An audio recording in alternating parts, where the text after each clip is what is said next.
and you try to answer them, if you can, from the point of view that you think your inner being would be answering. So we're asking you to answer these questions as you think your inner being would be asking, or as your inner being would be approaching the subjects. When you get sick, have you done something wrong? No. Is sickness a punishment for bad living? No. Is having dementia a path of least resistance to moving into non-physical? My inner beings are answering? Yes. It doesn't feel like it sometimes. So you have a conversation that you want to have with your inner being about that. Your inner being says that dementia is one of the paths of least resistance into non-physical.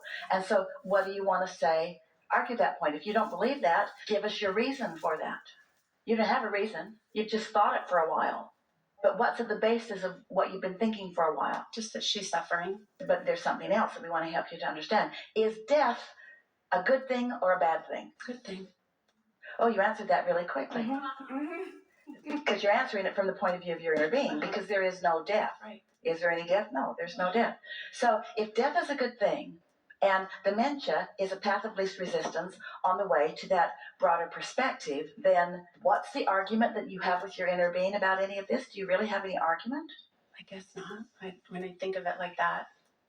What thoughts do you think you've been practicing that are in your way of letting this be a good thing, not a bad thing? Just that the process is just so painful to watch, and it's painful for her. And it just seems, as far as a path of least resistance, it just feels like so much resistance to get to that So end when point. you see a child learning to walk, do you say, I can't look, it is so painful? No. Most people are up walking around, not that one. Mm-hmm. Mm-hmm.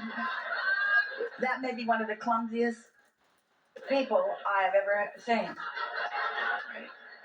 Or do you look at the big picture? Big picture? So could you take another look? Is it painful to watch somebody on their path of least resistance? Here's what happens. Humans get all tangled up in stuff about whether they should die, whether they shouldn't die, whether they can prevent themselves from dying. They get all wadded up in all of this, and that's why they have experiences that are of great resistance, because the path of least resistance is just to make their transition easily, but humans don't usually make their transitions easily because they're not yet allowing themselves to feel the freedom to die. I'm not done with this life. I haven't been good enough.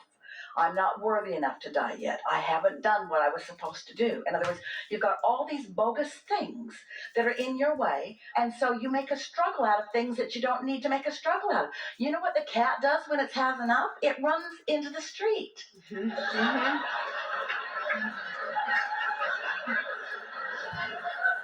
And you say, oh, that was so hard to watch.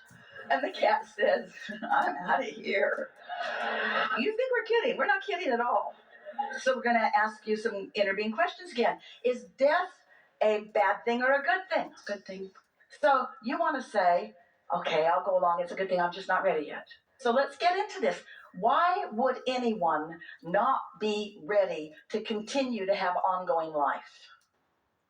What is it that you've done in your way of approaching life that makes you want to hear us when we say you're eternal, and want to hear us when we say that you will remain focused and you will still have a perspective and that you don't go anywhere and that there's no ending to who you are? You want to hear all of that, but what thoughts do you practice on a pretty regular basis that make that a struggle for you to know that?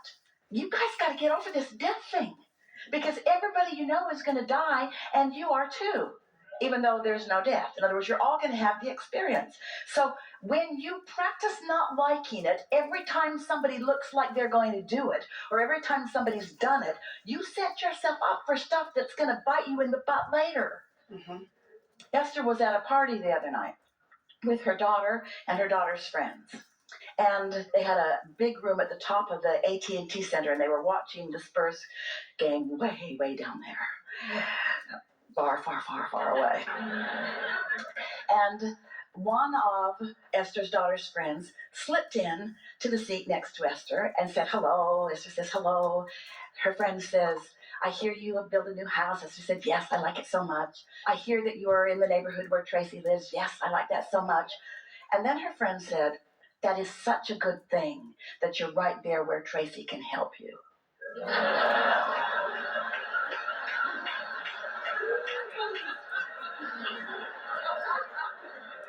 And Esther says, I'm going to put Tracy in a home soon.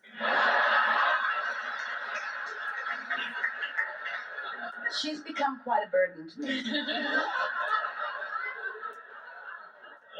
This girl didn't know what to think of Esther. Esther said, oh, it's only about fun. It's not about anything else. But this lovely girl argued for her point of view. Oh, but I mean, you're not always going to feel like climbing up on the ladder. And Esther said, and?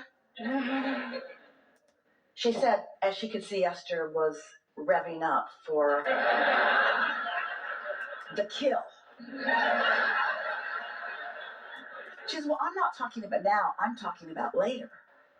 And Esther said, you know, these conversations are what causes this general diminishment of people.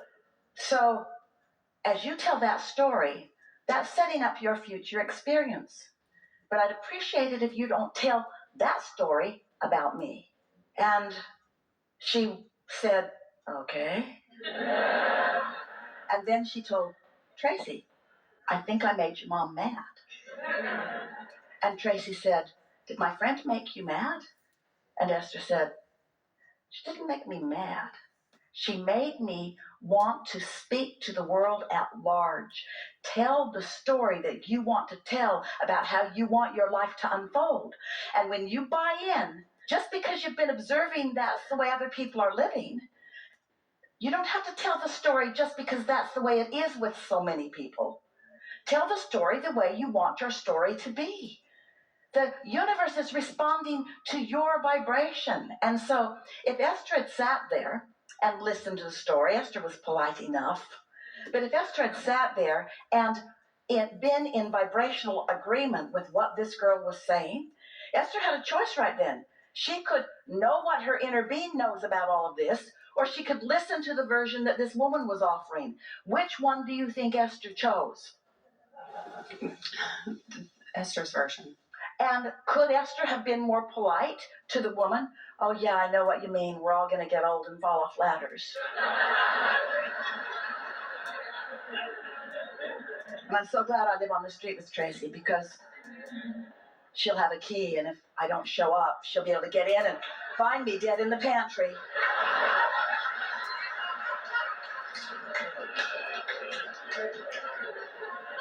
I don't have any stairs, so I won't be falling down any stairs, but, you know, things happen. Things fall from the ceiling on people. I know what you mean. Age is a-comin'. Death's right around the corner. In other words, you tell the worst stories to yourself about each other. And every time you do, you feel bad because your inner being isn't telling that story. And you just got to start practicing some other stories. And then realists will say, we're just telling it like it is. This woman's husband is a doctor, and he knows all the things that go wrong with old people. And so you just get to decide. You get to decide whether you want to see yourself through the eyes of Source or whether you want to see yourself through the eyes of vulnerable others. It just comes down to that much. And just because you have someone that you care about in a situation where a lot of people are looking at her through the eyes of vulnerable others doesn't mean that it is your responsibility to do the same thing. And we are giving it everything we've got to convince you that you do not owe it to anybody to go that way just because that's the way almost everybody goes. They're not right about this. They're wrong about this. People diminish as they move through time because people tell those stories about diminishment. That's all. That's all. Do you know there are so many cultures where the older you are, the wiser you are? And you know why that is? Because the more you become connected with nonphysical, the less you become attached to the things of the physical nature, the less you care about what other people think. There is so much freedom in moving through time and connecting with Source energy, who is ageless and timeless, you see. And so what's happening to you at your very early age in life, you're having an opportunity to pick how you want to feel about these things that are going to happen to everybody. And you get to tell the story the way you want it to be. And when you stop feeling guilty about telling a story the way that they don't want to hear it, then the law of attraction won't put you in a place where you have to tell that story. In other words, what Esther was mostly thinking as she was sitting there listening is, how did you get over here? Why are you sitting here next to me? What did I do to you? That's yeah. Is this did I create this or did she create this? You both are, but that's past tense. And now every day you get to make a new decision about how you want it to go. All of you have created the story the way you don't want it to be on one subject or another, but every moment's a new moment where you can revise the story. And in every moment, it's easy to revise the story to your advantage and to everyone else's advantage too, because your inner being is always revising the story to your advantage. Even the death experience is the revision of the story to your advantage. When a doctor says, this could go on like this in this miserable way for 6 years, what the hell? I know. Why would you say that to me? Do I not look sad enough? Do you need me to be sadder? No, I'm facing reality. No, you're not. You're creating reality. And you're dragging me in on a reality that I don't want to create. Now, we don't want you to get up in everybody's grill about things. And it isn't a good idea to push hard against anybody about anything, because you pick a fight, they're better at it. Fighters are really good at fighting. And if you take up the fight with somebody who's a really good fighter, you're going to lose, because you're not a fighter, you're a lover. So don't get into a fight with anybody, because people who fight usually are pretty good at it, and you're not. You're not. I know. And your inner being isn't good at fighting either. You know why? Because your inner being pushes against nothing. Your inner being goes with the flow. And you know what the flow is? The flow is you having lived life and you putting things in your vortex, and you've established what your flow is, and your inner being is all over that. So when you go with your flow, you're going to feel great. So if you feel like going to see your mother, go to see her. And if it feels good, then stick around for a little while. But when it doesn't feel good, don't stay. And don't talk to other people about it. And don't try to make it more than it is. And don't try to save the world. And don't try to save your mother. And don't try to be the hero of anything. Just go see your mother if you feel like going and seeing your mother. And don't you wish that we could all just stop talking about all of this? Don't you wish that you could just listen to what John Lennon says, which is, all you need is love. Love is all you need. All you need, that's all there is. That's what your inner being feels about all of this. So when you see your mother, there's plenty to love. Make a decision that you're going to choose something that feels good, and then practice it in all the times that you're not in a situation that's harder, which will make it easier to practice it when you are in a situation where it is harder. But most of all, if there is anything that we want you to hear, if there's anything that this segment is of value for you and for anybody else that could ever hear it, if the value that we have offered as we put this energy into the universe is this. Ready for it? You get to choose how you feel, no matter what. And if you think anything else, you're not free. And if you think anything else, you haven't been practicing. And if you think anything else, you are a hostage to society, especially your family. And that is the basis of your resentment to humanity, to your family. In other words, I look at you and I don't feel good and I blame you. You need to live a different life so that when I look at you, you need to thrive, because when I look at thrivers, I feel good. And when I look at people who aren't thriving, I don't feel good. So you owe it to me to thrive. Or the other option is you can see whatever you're seeing through the eyes of Source. And in doing so, you can understand. They might be in a step one moment, and that's good. They might be in concert with their inner being, and that's good. They might be reveling in the wholeness of who they are, and that's good. Everything that you have the potential of seeing is some phase of something that is good.